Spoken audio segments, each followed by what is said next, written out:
Desporto.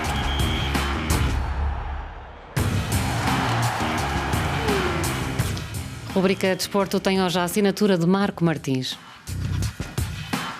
Os Jogos Olímpicos de Inverno de Pequim, na China, encerraram no passado domingo com um triunfo da Noruega no que diz respeito à conquista de medalhas de ouro. Os noruegueses arrecadaram 16 medalhas de ouro, 8 de prata e 13 de bronze, num total de 37 pódios. Depois seguem-se os germânicos com 12 medalhas de ouro e a China com 9. No que diz respeito à França, foi o 10º lugar final, com 5 medalhas de ouro, 7 de prata e 2 de bronze. Quanto aos países lusófonos presentes, o Brasil, Portugal e Timor-Leste não conquistaram nenhuma medalha em modalidades que não são populares nos países de língua portuguesa. A comitiva brasileira tinha 10 atletas, a portuguesa tinha 3 e a timorense apenas 1, Johan Gonçalves Gutte. A RFI falou com um esquiador português, Ricardo Brancal, que participou em 2 provas de esqui alpino, o slalom e o slalom gigante, terminando respectivamente no 39º e 37º lugares. O atleta de 25 anos, que participou pela primeira vez nas Olimpíadas, estava satisfeito com o desempenho em modalidades com poucos meios, ele que começou por abordar a estada em território chinês, que se revelou ser o concretizar de um sonho. Foram uns jogos um pouco diferentes devido ao panorama Covid, mas as coisas correram muito bem e foram bem organizadas pelos chineses. Havia testagem frequente, havia controle, portanto correu tudo na normalidade. A nível pessoal foi uma experiência única, que digamos foi a melhor experiência da minha vida, e como performance esportiva foram resultados muito importantes para Portugal, foram os melhores resultados já obtidos por uma comitiva portuguesa em Jogos Olímpicos. Portanto, isso diz muito do investimento da Federação e do Comitê Olímpico, dos próprios atletas, em se ingrarem no desporto.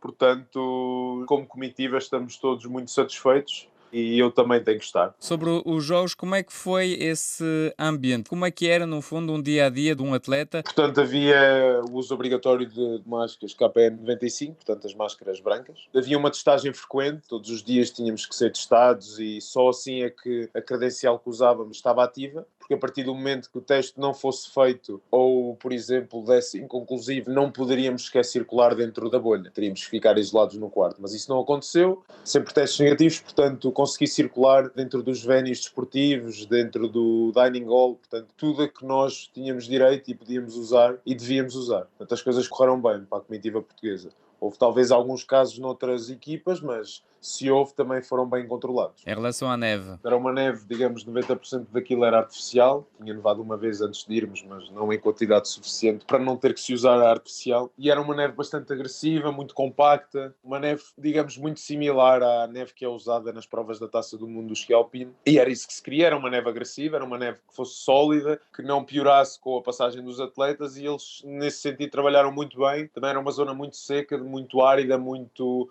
ventosa, e ajudava a que as condições da neve se tornassem mais duras. Portanto, em termos de neve, foi provavelmente as melhores condições de treino que eu já apanhei na minha vida, porque a neve era igual todos os dias, não mudava absolutamente nada. Mesmo quando nevou e conseguiram libertar a camada superior de neve, saiu a parte dura e mesmo no dia da prova a neve estava dura. Portanto, foi muito bom a nível de condições de pista. Agora, em relação às provas, começando pelo slalom gigante, 37º lugar, como é que foi essa primeira prova? Nesse dia, eu acho que não nevava na China há 30 anos e lembrou-se de nevar no dia da prova. Foi uma situação engraçada, mas as coisas acabaram por correr bem. A nível de visibilidade era pouca, a pista tinha uma linha em que os atletas passavam e que a neve se mantinha dura, mas a partir do momento que o atleta saía um pouco dessa linha, apanhava neve mole e isso dificultava um bocado a condução dos esquis, digamos. Mas no meu caso é assim, eu tinha uma estratégia que era chegar ao fim, porque isto é os Jogos Olímpicos e para o nosso país o que conta é o resultado final e não os segundos para o primeiro.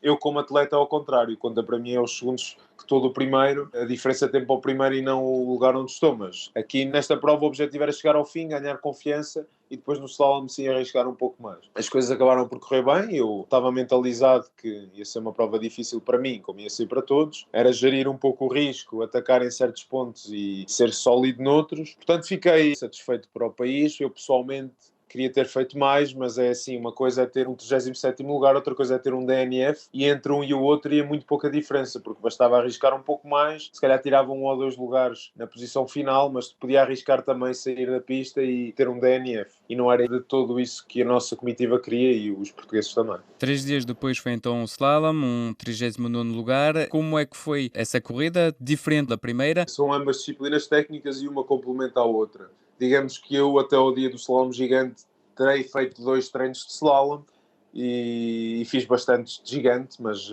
a partir do momento que acaba a prova de slalom gigante, tenho ali 2 dias para treinar slalom, voltar a habituar às condições, ao ritmo, e é uma adaptação fácil porque isto já está na memória muscular e os treinos que tenho do passado ajudam nesse sentido. Portanto, foi uma adaptação fácil, não houve grande dificuldade na mudança do comprimento dos skis e do raio, porque são skis diferentes, mas eu, como gosto muito de slalom, acho que também isso ajuda a que as coisas saiam melhor no dia dos treinos e no dia da prova. Sai satisfeito por, como disse, ter terminado e ter obtido um resultado. Sim, eu vou para lá com um objetivo muito claro. Primeiro era fazer top 50 em ambas e depois era melhorar os resultados que o Arthur já tinha feito. Portanto, sair de lá com a melhor presença olímpica de Portugal em Jogos de Inverno, e foi um objetivo alcançado e fiquei muito feliz. Eu podia ter feito algo mais em todas as manhas, mas isto tem a ver com a minha natureza como atleta e não aceitar que fiz sempre o melhor. Portanto, procurar sempre progressão na performance. E eu acho que isso é uma coisa muito importante, mas para aqui o que conta mesmo é o resultado final. E foi um resultado bom e toda a gente ficou contente.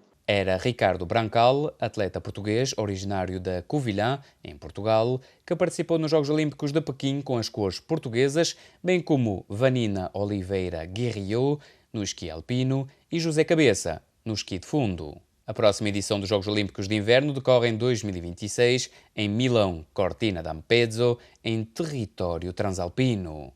Passamos às outras modalidades. No futebol europeu, o Paris Saint-Germain continua a ser o líder isolado do campeonato francês da primeira divisão com 59 pontos. Na 25ª jornada, os parisienses perderam por 3-1 na deslocação ao terreno do Nantes. Na tabela classificativa, o clube parisiense tem 59 pontos, mais 13 do que o Marselha, que perdeu em casa por 2-0 frente ao Clermont. No que diz respeito ao detentor do título de campeão, o Lille, empatou em casa sem golos frente ao Metz.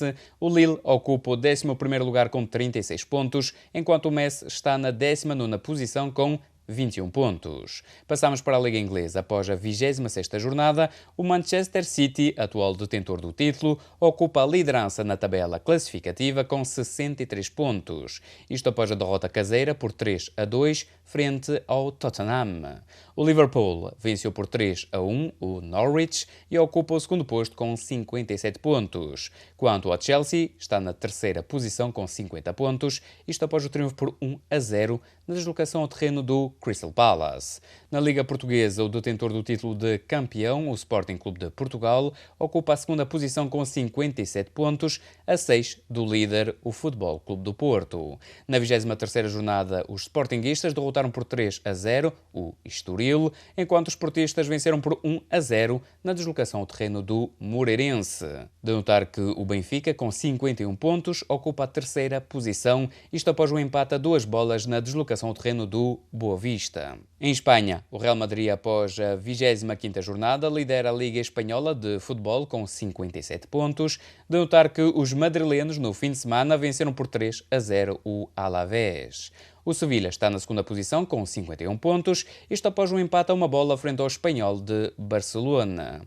No que diz respeito ao Atlético Madrid, detentor do título de campeão, está no 5º posto com 42 pontos, isto após o triunfo por 3-0 na deslocação ao terreno do Osasuna.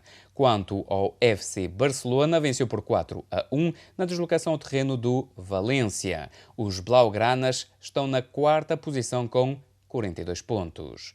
É o ponto final neste Magazine de Desporto. Até breve.